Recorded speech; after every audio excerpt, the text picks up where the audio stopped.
zero over here. Now, when you see a zero, this is at, call it 69.60 or 69.59. When you see a finished auction, what that means is, specifically here, if you take 0 for 5, what that means is there are 0 market participants hitting the bid, and there are 5 market participants hitting the ask. Now, when you see a 0, that's called a finished auction, which means that buyers and sellers are no longer really interested in trading at that price. So at 60, 69.58, 69.59, there are a lot of finished auctions sitting in this sitting in this region. 0, 0, 0. You can see all these zeros over here, which represents the fact that the market isn't interested in trading at these prices, and that's why we have this. That's why we have the sell-off the way we did.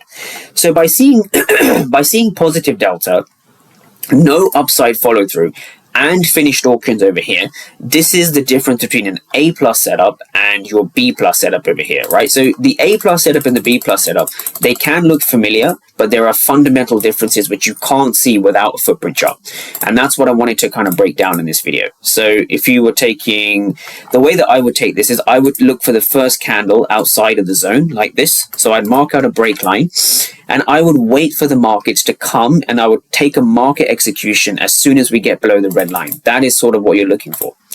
Now, if I continue to play price on a little bit, we end up getting the move here, right? So this would have been your A plus setup, which stops just above this high. And realistically, we'd had a bit of a choppy day. We could only really target the next local low, right? Bit of a chop.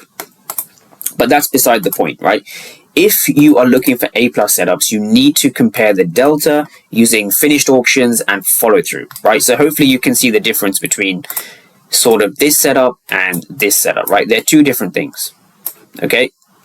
So if we go back to our presentation now, right? Now the next thing I wanted to go through is volume. So what